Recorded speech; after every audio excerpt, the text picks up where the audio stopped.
to answer your question of where it starts, it's hiring creative, thoughtful people and putting them in a room and giving them, the autonomy to operate, without the handcuffs of what, corporate America has turned itself into. Boy, you are speaking my language right now.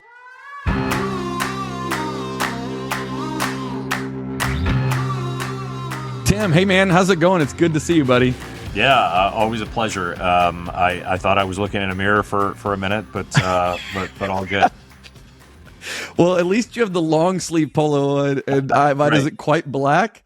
So, it's the best we could do. But, dude, I'm so excited to have you on today. Not just because you're a good dude, and I've enjoyed getting to know you this year, but you're leading such a big, awesome brand in NASCAR, right? So if you don't know, Tim Clark, SVP, Chief Digital Officer for NASCAR, for all of NASCAR. This is a big gig. Digital content, esports, gambling. So I should say sports gambling, just to be clear. So much more. It kind of feels like a dream gig. So tell me, what in the world is a day in the life like with as Tim Clark leading up a NASCAR? I always say I'm trying to do as good of a job as possible so that I don't have to go get a real job. Look, it's I grew up obsessed with sports. It was all I cared about, and I would say that I grew up, and that didn't really change. Some would argue maybe I never did grow up. But to have the opportunity, that's the goal, for sure. Well, and it's being fulfilled. I think about it like if 8-year-old me could flash forward and see, what the job and what the adult life is, absent the amount of time I spend folding laundry, I think 8-year-old Tim would be pretty fired up that like working in sports is great. It's phenomenal. And I didn't know that this type of job existed when I was growing up, but it's funny how things work out and how careers evolve, but I'm having a really good time. Yeah. So, for those that do know my story, I started in sports radio, went to, in college and then after college. And I remember the moment I was listening to the sports radio station in Dallas, real famous there, called The Ticket. And I remember thinking, when I was going to college, didn't know what I was going to do. I was like, why can't I do this? Someone's doing this. Why can't I do this? And now I'm in marketing. So I try to get back to sports as much as I can. And look, like a big part of this podcast is going to be me talking to people that are in sports, because the core of Radical Content is really talking to brands, companies, athletes. We're going to even talk to a few broadcasters that I know about how they are entertaining, connecting, and building raving fans. And there's no one that's doing that at a greater scale than NASCAR. I was watching a little bit of the content you guys are creating. I was watching Race for the Championship as we were leading up to this interview, and they do cutaways to the stands, and the fans are insane. When you talk to people, I'm in Orlando. Tim is not in Orlando, but people go up to Daytona all the time, and they talk about the feeling of the cars, or when you're in the infield. So talk to me a little bit about the importance that you are in the digital role that you exist, in the content role that you exist as a leader. How are you guys talking and thinking about engaging these fans consistently, right? It's not something that you do one day and move on. It is a ongoing relationship. And the people that listen to this podcast are mostly marketing people, content people, social media people that believe this, but sometimes have a hard time getting there. Sports, it's kind of inherently part of the job all the time. So tell me a little bit about how you guys think about engaging fans for NASCAR. Yeah.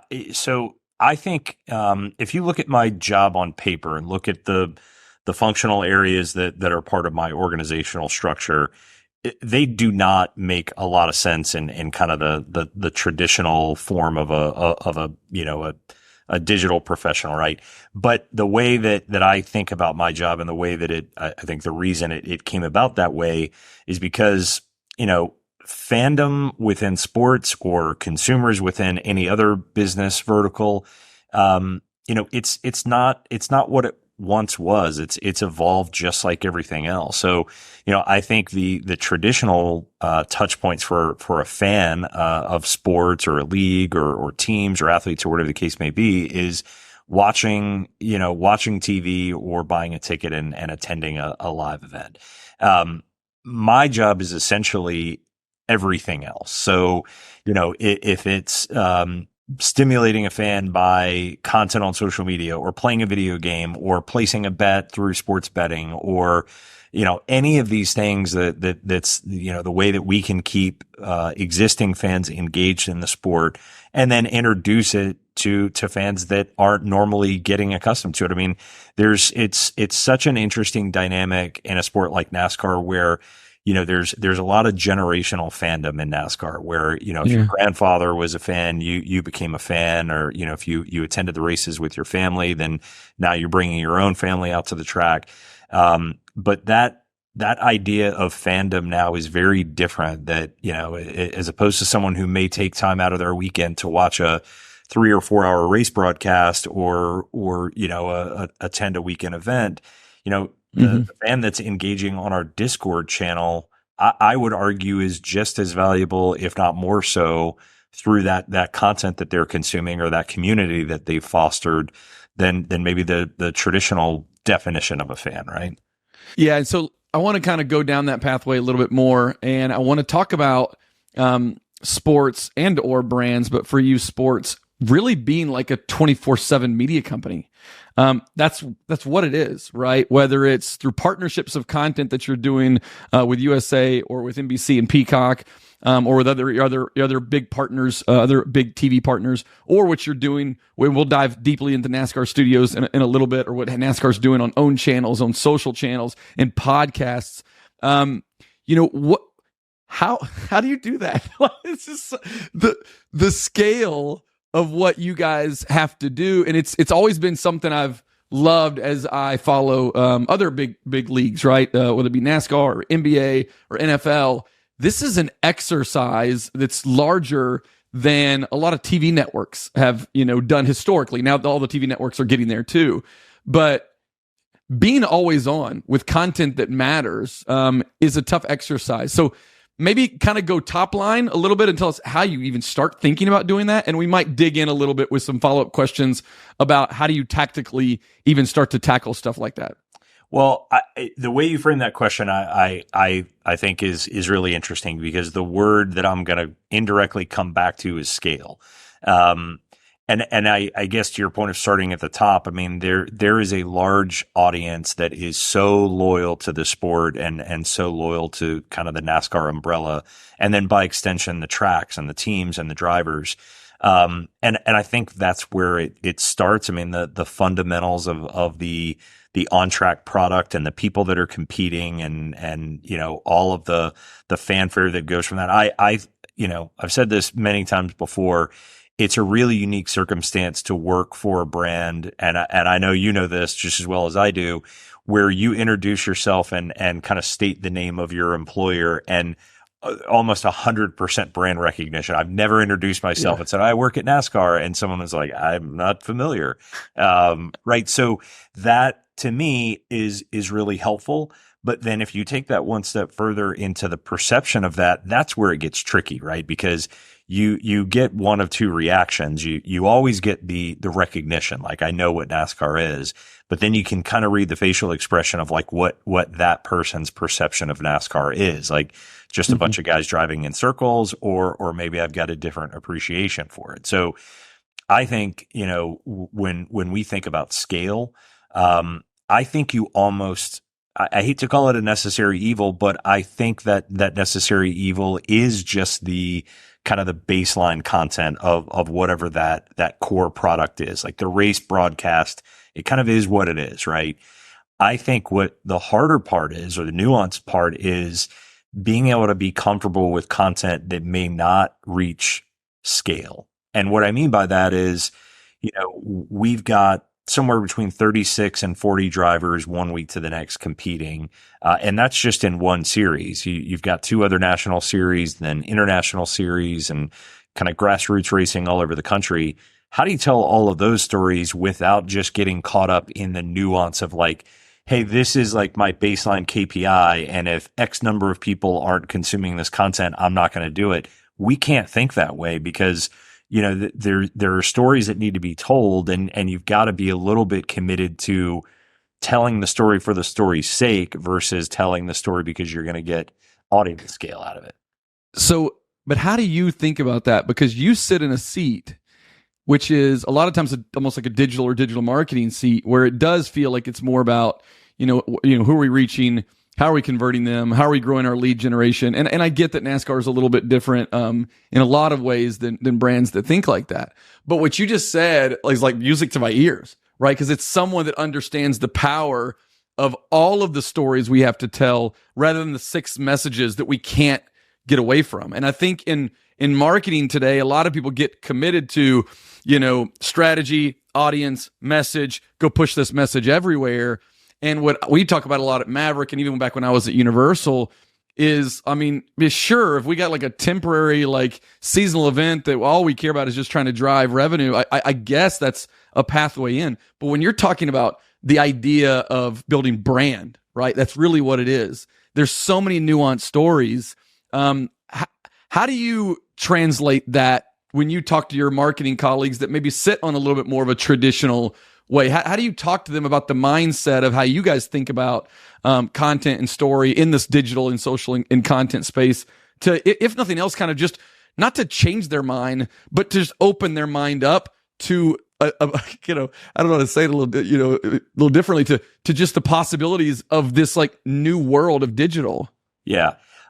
Look, I think a lot of it is like this Venn diagram of marketing to content to data and the coexistence of those things. I'll use kind of an analogy from earlier in my career when I worked in e-commerce. A lot of retailers will make 70-80% of their annual revenue in that 6-week period of time between Thanksgiving and Christmas. But then if you think about all of the consumer behavior that predates that, you're not targeting that person's behavior. That person is now shopping for someone else. So I've always thought that was so interesting that you're compartmentalizing, 10 and a half months worth of data to then go spend 80% of your ad budget. But that data is now meaningless, right? Because you're no longer targeting that person. And I think it's the same for us with the coexistence of content and marketing. I think we have to create enough stories that there's this diversification of channel mix and what the right stories and what the right delivery mechanisms are, that our marketing team has enough ammunition to go fill those spaces. Because, it's, you hear all the time about one-to-one marketing or one-to-one or one-to-many marketing. I don't think it's either or. I think it's all of the above. But that ammunition, so to speak, for those campaigns is, it's finding the right audience and the right delivery mechanism, but the message and the content better be right, because that's by far the most important piece. Yeah, you said something else before we got into this that I'm just going to say, and we'll put a pin in that because I want to talk about it later, about just all the different stories, whether it be, the athletes, the driver stories. There's so much there. So let's come back to that. But I wanted to go into NASCAR Studios for a moment. So you guys have had a production group for a long time. You put on hundreds of events in a year, big events, right? You come in and you take over cities. And I've seen you say this isn't really new. It's just more of a focus on demand content from a digital standpoint. Why did NASCAR, why did Tim, why did the organization feel the need to put organizational structure around a platform like NASCAR Studios? And then we'll kind of get under the hood, if you will, and talk about the details of NASCAR Studios. But give me the why behind investing, building out NASCAR Studios. It's a great question, and I would tell you that we have gotten that question probably as many times internally as we have externally. I think there are people that, their jobs exist under that NASCAR Studios banner that really weren't quite sure why we did it. I think they have since bought into it. But as silly as it may sound, I think you have to plant a public flag sometimes. You can say all you want how important a specific piece of your business is, but I think you almost have to hold yourself accountable for that importance. And I think a big way to do that is just stating it publicly. And, developing a brand and pushing it out publicly and kind of stating for the record that this is a really important focus area for your organization. I think that was, as simple as that may sound, I think that was it. To your point, we've had content production and live event production for years and decades. And, that group has a room full of Emmy awards and other trophies for how good they are. But we really had to distinguish that original content creation and, producing short form content and original content was going to be a critical area of not only the business, but the sport's future. And so again, as oversimplistic as that may sound, the creation of the NASCAR Studios brand was us just making that public declaration of how important this is going to be, not just today, but, for decades. Yeah. Was there any sort of audience insight, channel insight, kind of future insight of where we've got to get to that was embedded in that decision? You kind of hinted at it a little bit, but I kind of wanted to just dig a little deeper and see if there was something that you're seeing something and you're like, we have to go there. Yeah. I mean, I think it's the fact that attention spans are now compromised in untraditional ways, right? It used to be you looked at your competition set as people in the same vertical. So if we're running a race on Sunday afternoon, who else is hosting events that are televised, sporting events that are televised on a Sunday afternoon? And I think that's no longer the case. So I think it's, we are looking at competition from someone scrolling through TikTok on their phone. And you could look at that as competition and try to shy away from that, or you can just lean into it and be part of that conversation. So whether it be a channel like YouTube, whether it be something like TikTok, you can participate in it, or you can hope that people, pick you over that. I think to your point in establishing that studio's brand and why that vertical was important, it's because we see where the audiences are and see where those behaviors are not only today, but conceivably will continue to be. And we just have to be part of those. So, you talk about TikTok and YouTube. How do you show up in these spaces that NASCAR didn't build? They're owned, but more rented than owned. We call them owned sometimes internally, but they're more rented spaces. Yeah. The audiences have clear expectations for what works and what doesn't work. So how do you guys navigate as you come in? And I know there's a ton of examples that we can break through a few of them, but how do you navigate as you come into a TikTok? How does NASCAR need to show up in TikTok? What is the strategy for how we're trying to show up on YouTube? What are some of the discussions and then how does that relate then into content? Examples of some of the content you guys are creating for some of these spaces. I am a huge fan of TikTok and what they have done. And I'll, the example I would use for the NASCAR entry into TikTok is I think it gave us license to take ourselves less seriously.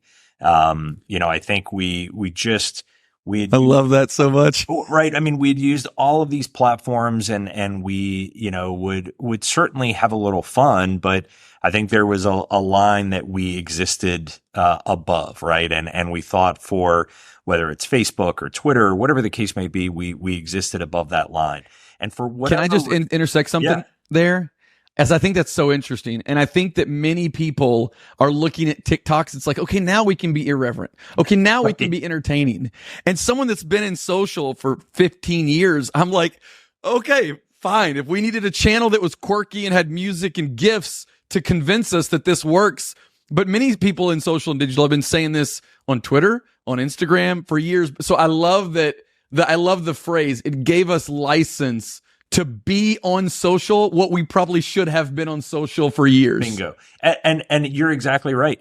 It was, we broke ourselves into jail. It wasn't like the other social platforms wouldn't allow that, right? It's just we thought that's, there was a behavior that you had to adhere to. And, for whatever reason, TikTok was the one and as silly as this sounds, we've talked about this internally before, there's nowhere to hide on the bigger platforms. Facebook and Twitter, now X, got to a point where they were so pervasive that there was no executive or sponsor or partner or stakeholder that wasn't there. And everything that you did was so visible. You almost thought, like in the early emergence of TikTok, you were like, hey, let's throw it out there. No one's going to see it. They probably don't even know this exists yet. So I think, we've had that conversation a lot. And, whatever it takes, I think then we got so comfortable with the engagement, that we saw on TikTok. And by the way, it doesn't hurt that makes the team, they were having so much more fun with the content that they were creating on that platform than any other. And then we just were able to kind of repeat it across the board. Yeah, you hit on something there that I think is very interesting for people to understand. It's in a content team, creativity is the juice, right? Right. And when you get stale or feel like you got to do a certain thing, it can become stale internally. The ideas get stale. And when you get some freedom, some empowerment to go do things that are on the edge a little bit, it can revive a team. And so I love that you brought that up. And I want to puts a little spring in their step. Oh, it totally does. Like it's like what's the thing that, people say all the time? What's the best way to fix a team is win, right? Like best way to fix a content team, if you got a little lack of mojo, is put something out there that people love and just watch the juice show up, right? Watch them get get excited. Yeah. One of the examples I love, by the way, I was kind of reviewing some stuff and I saw the Connect Four with some of the drivers, where they're bouncing the ball, which is very kind of like TikTok-y, dude, perfect. Even like I'm here for all of it, right? Like it's a great, so good. You know what? And I'll tell you a quick anecdote about that. That type of content comes from these media days that we have, right? So we'll have one at the beginning of the season and then we'll do one at the start of the playoffs. And, those things were set up. I hate to use the word antiquated, but they are. I mean, they were set up as kind of press conferences and headshots. Mm-hmm. And so, we'd run these drivers through these stations and, they'd go to 8 different stations and answer the same 12 questions and then do 2 rounds of headshots and then they would go. And I think a couple of years ago, we just were like, no one is enjoying this, right? Our team isn't enjoying it. The drivers aren't enjoying it. No one, the fans aren't getting anything out of this. Let's have them draw from memory a road course. Let's have them, play Connect Four. Let's have them lip sync Celine Dion. Like all of these things are now, literal things that we're doing with our drivers, and it's better for everybody. Yeah, people in social media are going to hear this, and you're going to get an influx of applicants because, I think of these. Yeah, I think of these like press events. Like I remember they used to do like red carpet stuff for big grand openings at Universal. We'd have talent come out for the movies, and the social team was begging for time. But who got time? The local news station. I was like, no one's watching it. Like we have a bigger reach than, and so I love that y'all reevaluated those things and kind of, made them come to life. So to hook into that a little bit, how do those ideas come up? Like just kind of take us inside the hallways a little bit of the Connect Four or redrawing, are there meetings and process for this creativity? Is it just the people that you're hiring, or is it kind of randomly? How does some of that stuff get fostered in the team? I'm going to tell you the first step. It's me getting out of the way, and I mean that sincerely, right? I mean there are, you think of the irony of how businesses are structured, where you've got these younger professionals that you hire right out of college that the only world they've ever known has existed on social media. They think about social media first and they're really smart. They're really creative. They have really good instincts.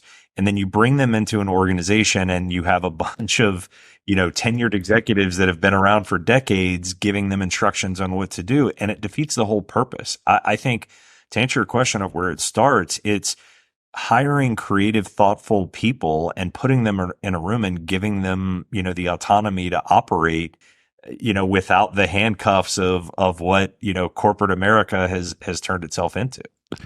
Boy, you are speaking my language right now. Like, it came up a little bit in my conversation with, Sam from Bleacher Report, now down at Misfit Gaming. It came up a little bit. He talked about social programmers, these people, these younger people that live on the channels, know the channels. They know what's, culturally relevant, interesting. And you put like Tim or me in to a meeting like that. And and it's just going to just go downhill real fast. And so it's so much about talent, empowerment, freedom. I think that's really good. Let's transition and talk about long form. Spent a little bit of time talking about some of the short form stuff that you guys are doing, but long form is a big investment, right? Whether it's the couple big series, and by the way, I have a rule that I'm not going to ask you about the other racing. I heard you say it. Well, everybody asks me about that other racing series on that other over the top platform. I'm not doing it because this is about NASCAR, not about those losers, unless they want to come on my show, and then I love them. So please feel free, F1, if you want to come on, let me know. But talk to me a little bit about kind of the point of long form, and I mean all the way up to what you're doing with USA, what you're doing on original owned channels like YouTube, and even some of the podcasting stuff. What goal is that filling? What audience is that feeding? What are we trying to do at NASCAR as we're creating, really, really compelling storytelling? Like this is not your old, we could just do documentary, 30 for 30s, which 30 for 30s are great. Yeah. This is you guys creating original content that I just think is kind of through the roof. But talk to us about the why behind some of those, and maybe even use some of the specific content series as examples. Yeah, there's a lot there, and I appreciate you for the number of times that I've heard the term "Drive to Survive." I stopped counting. That said, it is a tremendous show, and F1 is definitely having a moment. Right, you did it. I did not. I know. I just decided to rip the Band-Aid off. It's all good. It's all good. They have done a tremendous job, and I think one of the interesting things about motorsports in general, whether it's F1, whether it's NASCAR, or anything in between. One of the things that in my mind was a struggle for the first couple of years that I worked in the sport, that you almost have to flip on its head and turn it into an opportunity, is that it's not a highlight sport, right? I mean, you can take an NBA game and the Warriors may win by 30, and objectively it's not a competitive, a competitive game or an entertaining product, but Steph Curry's going to have a highlight. And it is going to be something that you can package up and put out on social channels, and it's going to get, millions, if not tens of millions of impressions. We aren't really that kind of a sport. And I lamented that for a long time. I'm like, how are we going to compete in a storytelling forum when we don't have highlights in kind of the traditional sense?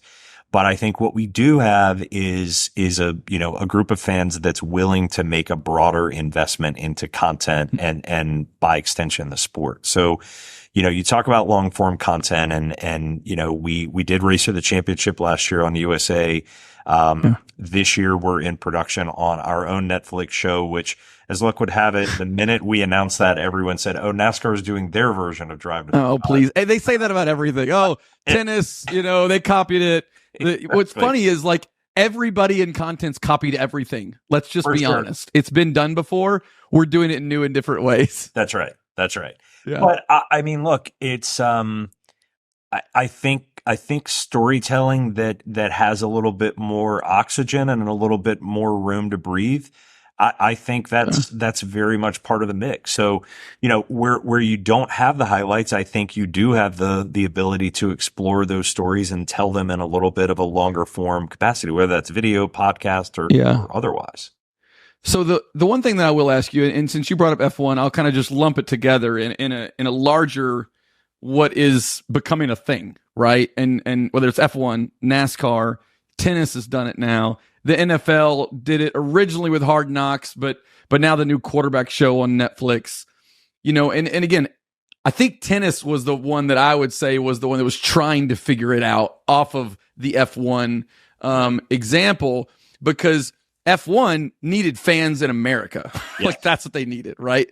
And they use content to literally build their brand in the States. And actually, for anyone that loves content and is in sports like you or loves content like me, it's a wonderful thing for us, right? It paved the way for new forms of content and storytelling to be allowed at the table. And when we talk about business, NASCAR or tennis kind of did it for a different reason.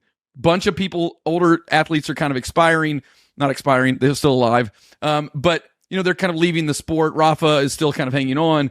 But you got all these new young people. They needed a chance to introduce them to young people. So talk to me a little about how this content, when you pair really great storytelling with hyper distribution, which look, Netflix just has, and nothing against USA or Peacock or NBC, because that's the person that used to, give me a paycheck. They just have this, like, it's on Netflix. Oh, it's relevant now, right? It just reaches more people more naturally. Talk to me about the power. Obviously, you guys are going to Netflix, so there's a reason why, but the power of how content, when done at a high level and distributed with really good partners, does insane business value through fandom, which is, I love it. It's bonkers, but talk to me about how that is and why that's so important to sports today. Yeah, it is. It's absolutely fascinating, right? I mean, I can't believe I'm going to bring up Drive to Survive for a second time. But my bad. I mean, honestly, it is, you take a platform that's got 300 million subscribers and viewers worldwide and put content in front of them that's entertaining, and you've now seen the power of that combination. I mean, I can't tell you how much I appreciate a win like that, right? I mean, I think if you look at the increase in fandom that F1 has experienced just by, to your point, putting good content on a platform that's got that much distribution, it literally changed the trajectory of an entire company and sport, which is an incredible thing to think about. And, I think, PGA Tour is having a similar moment with Full Swing. Right. I think it gives you a perfect, a perfect convergence of something that's there for everyone. So if you're an existing fan and you understand, the ins and outs of the PGA Tour or F1, you're going to be engaged and entertained because you're going to get a view of that you haven't gotten before. And then if you're a new fan or a non-fan, now all of a sudden your introduction isn't surface level. You're going really deep right off the bat. And now you have a reason to care about these people. Yeah. So going into the NASCAR side of things, because I think this is also important to say, we loved the PGA, the Full Swing. We like tennis. The tennis one was kind of lacking a little bit for me. And I could go into detail why, but I'm more interested in kind of your opinion about some of these things. What do you do to make them as compelling as they can be? Right now we're getting into creative exercise, really, which is a story, a narrative, a drama. Where's the friction come from? Because I think the tennis one didn't really kind of capture that, right? F1 had its fighting and have people leaving the different teams and going to other teams. Golf was introducing just some really fun personalities and some really interesting personalities. How, when you're thinking about with a Netflix series or Drive to Survive, are you trying to push and pull creatively to make this content something that people don't click away from? People want to actually finish. Yeah. I'm going to give you a similar answer to what we talked about with the social content, which is you have to get out of the way a little bit. And here's what I mean on this one. So, back to what we talked about with NASCAR Productions and NASCAR Studios. I think we believe and selfishly believe that no one is a better NASCAR storyteller than we are. And so I think we have traditionally looked to use our own resources to create content, original content, short form content, long form, what have you. What's going to be a big departure for the show we're doing with Netflix is that we partnered with Words and Pictures. So that's Connor Schell and Libby Geist and the team that did, all the 30 for 30s and did The Last Dance with the Bulls and Michael Jordan. And that was very much by design, working with Netflix to identify a production partner that knows sports and knows storytelling, but doesn't really know NASCAR, because, there comes this inflection point where maybe you are a little bit too close to it. I think the first conversations we had with Connor and Aaron Cohen on his team, we were going down the line of drivers, and I even caught myself doing it, like, well, everyone knows this story about this driver. And they were like, I don't know that story, and then when you start to unpack it and dive into it, you realize that there is this point where you do get too close to it and it doesn't feel as interesting as it really does. So I think there are a million reasons why I'm excited about this project, but the ability to tell it through a new lens is at the top of the list. Closing out kind of the segment on content, thoughts on sports and podcasts. That's something that hasn't been quite as big of a home run for everyone, right? We're all trying to figure it out. And I'm not trying to say there's not wins there. There are. And at the end of the day, I think it's important to be testing and to be, trying to see what resonates with our fans and audiences. Where are you guys at with sports and podcasts for NASCAR? Yeah. So we have had, a couple of podcasts. Mostly they've been driver focused. Because the idea is, to take some drivers, some at the front of the pack and some further back, that, it's hard to get that personality to come across for someone who's strapped into a race car wearing protective gear and a helmet and a face shield. So some of it has just been as simple as looking for mediums to get these drivers to, talk about who they are, not just as a race car driver. But, I think that market is really, really saturated, and I'm purposely not going to say that it's oversaturated. But I do think it's tricky, right? I mean, it's very easy to create a podcast, and it's very easy.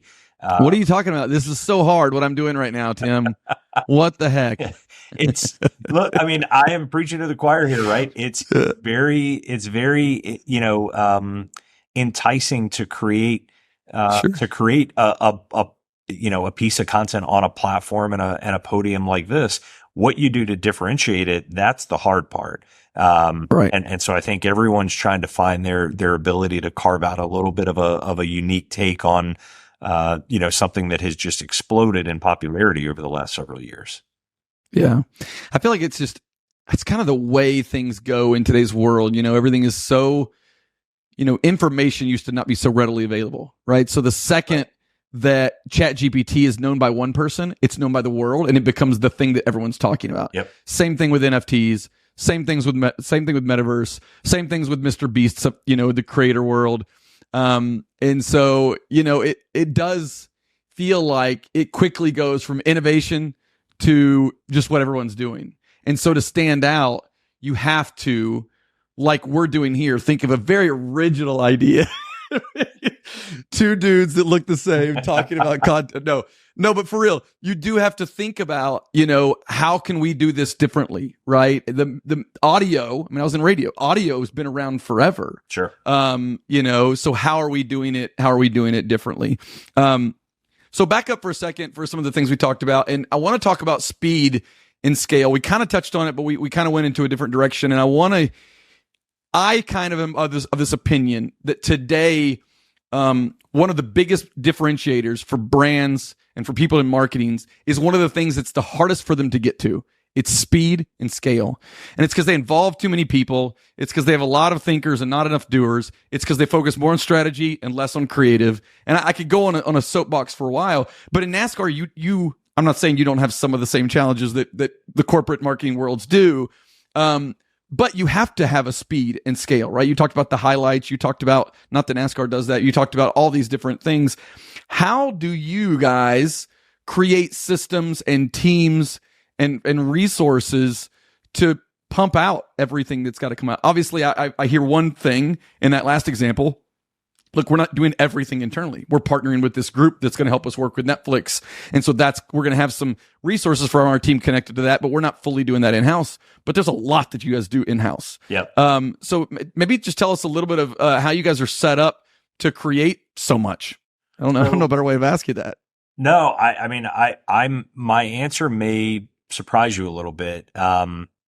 For a group that is part of a business that is entirely built upon speed, it's one of the last things that we think about from a content perspective. And the reason I say that is because I think one of the responsibilities that we have operating under the league and the brand of NASCAR is that you have to be the resource that's reliable. And I would rather be, the second or the third person to push a piece of content out, as long as I'm the one that's doing it reliably. and accurately and factually. So, I think there is, you raise an interesting point, right? There's a fine line of speed to market and reliability. You certainly can't be, I won't go full Ricky Bobby, and talk about being first or last. But I do think there's a line there. And I think we're much more content to be, authoritative and factual, than we are first. Yeah, and maybe let me say that a little bit differently. I was probably, and I think that's still a good point for us to hear. And I think it's important that it's not just all speed. We got to create good content. We got to get it out in the right way. And being first doesn't necessarily mean best. I was probably meaning, though, a little bit around the scale of content, right? There's some people that are pumping out 10 tweets in a week, yeah, right? Or 2 reels in a month, or they really would like to do some YouTube, but they can't imagine building a team to be able to do weekly podcast, weekly YouTube videos, 100 pieces of content. You guys are doing that. What does it take for you guys to get to that scale? And how would you advise, marketers and brands that want to operate like a media company, but just don't really have the mindset like a media company, like a sports league does, to get there? Yeah. That it's a good point. I think there's a little bit of the coexistence of what you can do with your people and then what you can do with products. There are some incredible technologies that, have the ability to automatically clip out, whether it be highlights or certain pieces of a longer form broadcast. The other thing that I would tell you that we struggle with, quite frankly, but if you're going to do a podcast that's got a video element, right? And say the runtime or the amount of that podcast episode that you shoot is 50 minutes. In my mind, I don't think of that as a 50-minute podcast episode. I think of that as a 50-minute podcast episode. Then I can probably take a 90-second rip that I can put on YouTube. Then I think of a 15-second rip that I can put on Instagram. Then I think of a still that I can put on X. Then I think of maybe a short form story post that we can put on our website. Yeah. So I think a lot of it is just a matter of being able to repurpose really good content to use. It's not a copy and paste. It's still got to be good. It's got to be good, right? And it's got to be a little bit unique. But as you know, people consume content very differently, certainly from one platform to the next. So I think the more you can kind of squeeze out of that sponge to get one piece of content that quickly becomes 4, I think that's the best way to do it. You know what's crazy and very meta about this is that response right there is going to be an Instagram reel as a clip from this longer form video. There you go. But no, I love that you said that, and I love that's where you went, because a lot of time innovation is thought of as technology or new ideas, but there's innovative ways of how we get work done, right? How do we go from one long form piece of content and we got a whole calendar to fill? I'm literally putting down time codes, and I know my producer Lauren is in the other room, of some of the best clips in this interview, so we can cut those things up. I've even been thinking about, okay, but what if there's like a 4 or 5 minute one that's more like a chapter? Okay, great. Let's create a chapter full vertical video for YouTube that you got the description that just sounds like it's its own piece of content, right, but it's actually just a breakout chapter from the larger, and I believe the world, those younger creators are thinking like that. Yeah. Like they bring art and the data of how these channels work to the table so well. And so I love that you talk about that, because I think people could historically kind of snub their nose, creatives, at reuse, recycle content. Right. And I'm with you. It's like, is the content good? Can we get a really good clip? Can we edit it in a way? Can we add emojis? Can we use music to make it something that's compelling? So I love that answer. And let me throw one more thing at you on the same topic. I think all of the content doesn't necessarily need to be created by the brand or by the marketer. I'm going to do my best to not, stand up on my soapbox here, but soapbox it. Let's go. This is called radical content, Tim. This isn't for passive feelings and emotions. I gotta launch into my TED Talk rant here. I think that what social has evolved into is so much of a departure from what made it great when it first evolved. And what I mean by that is it used to be a conversation and a dialogue.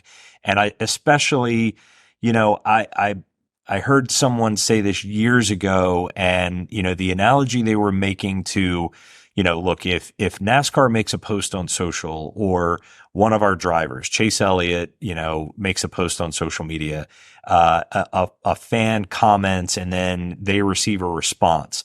That's like the version of, like, if you went to a concert with your favorite performer and they threw a guitar pick into the crowd, and it's like this direct one-on-one physical engagement that you've got with someone that you've put on a pedestal. And I think we've departed from that, where now it's just, people are using social media to shout whatever their message is, and do that, 15 times a day and across 5 different platforms. And so I guess the point I'd make in terms of creating content at scale, some of it is just using that one piece of content to drive a two-way conversation with your consumers or your fans. And I think we've all collectively gotten away from that in social, that it's just, you're now evangelizing whatever you want to evangelize, and shouting out whatever you want to shout back, without keeping that dialogue going based on whatever the feedback is. I like that. I don't think it's talked about enough. I probably haven't thought about it a ton, but there has been a transition. And I think that doing podcasts so easily, like we're doing right now, the iPhone camera, Canva, these new tools and technologies have given us an ability, now AI, to create. There's a lot of like crap that comes with that, right? That is just kind of, look at me. And so I do think that's a good reminder, for us to think about it. I'm looking at my watch because I know you have to go, so I'm trying to respect the timing. We got about 10 more minutes. But yeah, please bring any more soapbox, Tim, and we can always do an episode 2 if you got. We're just going to call episode 2 Tim Clark's Soapbox. There you go. All right, so let's talk about innovation a little bit, because I know the guys at the Famous Group that you guys have done some work with. You can talk about the work you guys have done with AR and VR with the Famous Group, both kind of, digitally and in at the events, or you can go elsewhere. But what I want to talk about is, how do you think about, from NASCAR as an overall brand, how we're engaging fans with new technologies, and the importance of that for the future?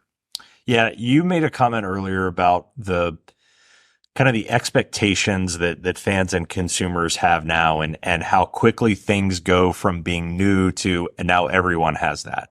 And I think about that from our own brand and from our own kind of fan experience. If we waved a magic wand, or waved one of the Men in Black mind eraser things, and then announced tomorrow, every car in the field is going to have 100+ points of data, real-time audio communication between the driver and his crew chief and spotter, and then live streaming onboard camera for every car in the field. And we're going to do all of those things. All of the data is going to be synced, and it's going to be available on your phone for free. People would lose their minds. But the fact that's been done for the better part of a decade, if not more, just makes it commonplace, right? So that, to me, is where you start getting into things like mixed reality and machine learning and AI of, all right, well, we've done this to ourselves. Right? What's the next thing? Yeah. We've raised the bar, and now if you got to slow down, Tim, you got to slow down. That's right. We need to tell your team to calm down with all of the great ideas. Stop doing this stuff, guys. Yeah. Take a couple plays off, champ. That's. I mean, but you're right. You're spot on. It goes from new and innovative to, what have you done for me lately, very quickly. And so I think, and I'll tie this kind of back to that conversation we had about scale. I don't think, here comes another soapbox moment. I think if you look at VR, I do believe in VR and AR and mixed reality as a technology. I don't think that I believe in the headset and the hardware.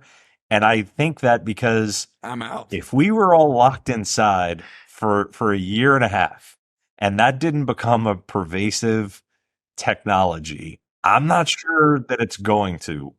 Now, Apple may have something to say about that early next year, but that's my own take.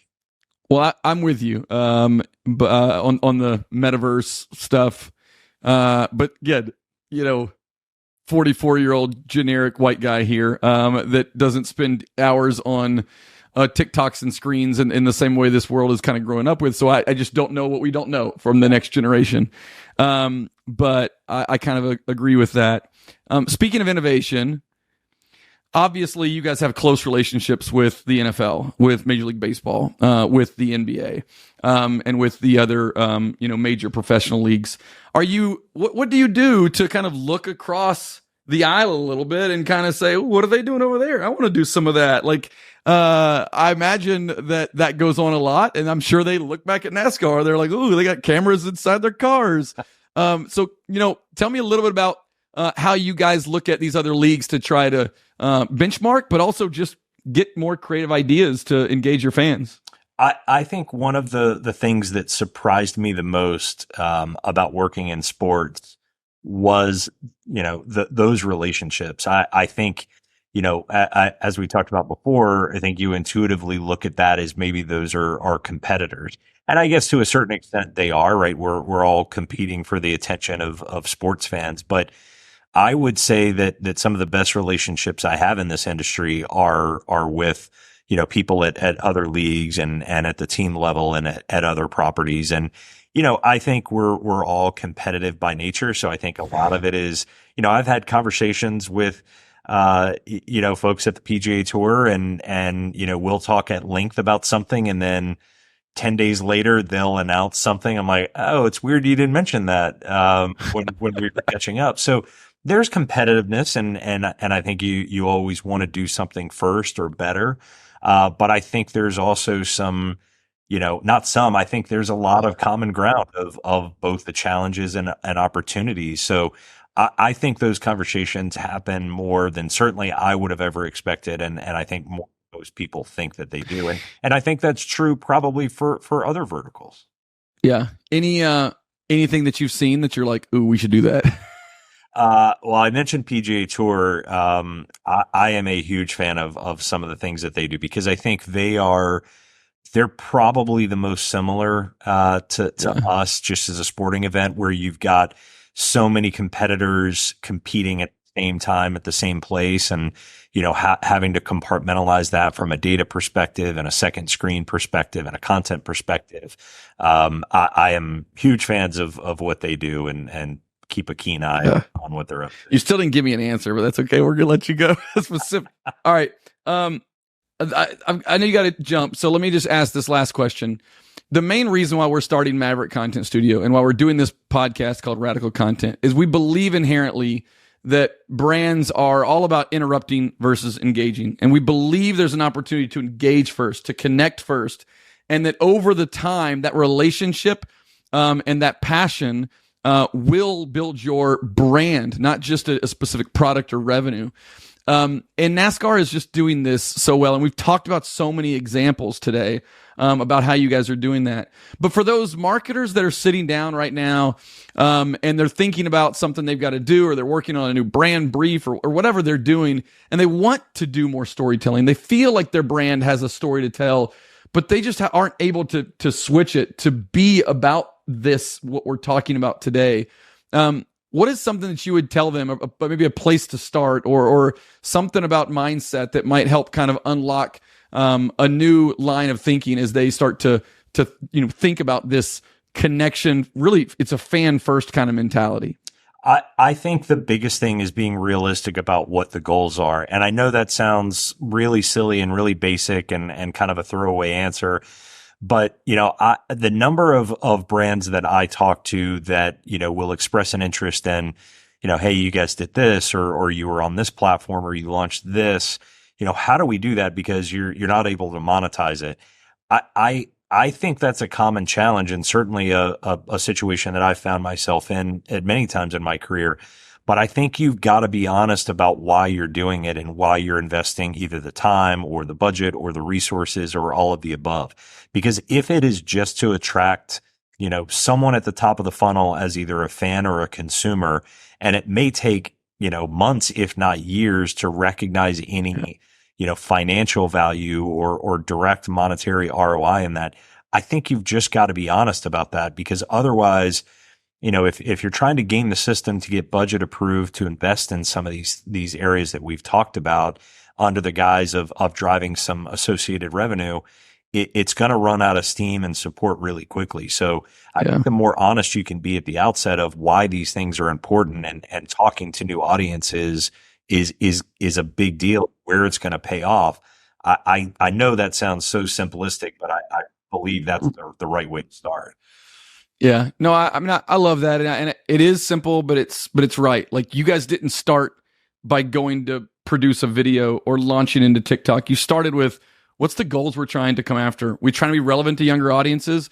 Are we trying to compete with other brands that are more disruptive and finding ways to express their personality more? Okay, then let's start to talk about what we can do in this space, right? So, right. I totally get it, and it's a good place to close out. But man, we could do this forever. I super, super appreciate the time. You got a big gig and you don't have a ton of time, and you gave us an hour. And so just want to say thanks for contributing to Radical Content as we get this up and running. Tim, you're a good dude. Appreciate it. No, likewise. I'm a big fan of yours, and I'm excited to see where you're going to take this platform. And I'll come back and soapbox at any time with you. Yeah. All right. So we got to close this out here, and then we'll let Tim go. But appreciate you guys. Radical Content episode 3 in the books. We've got more coming. Big name guests like Tim. They won't all look like me, I promise. So stay with us. Thanks, everybody. We'll see you.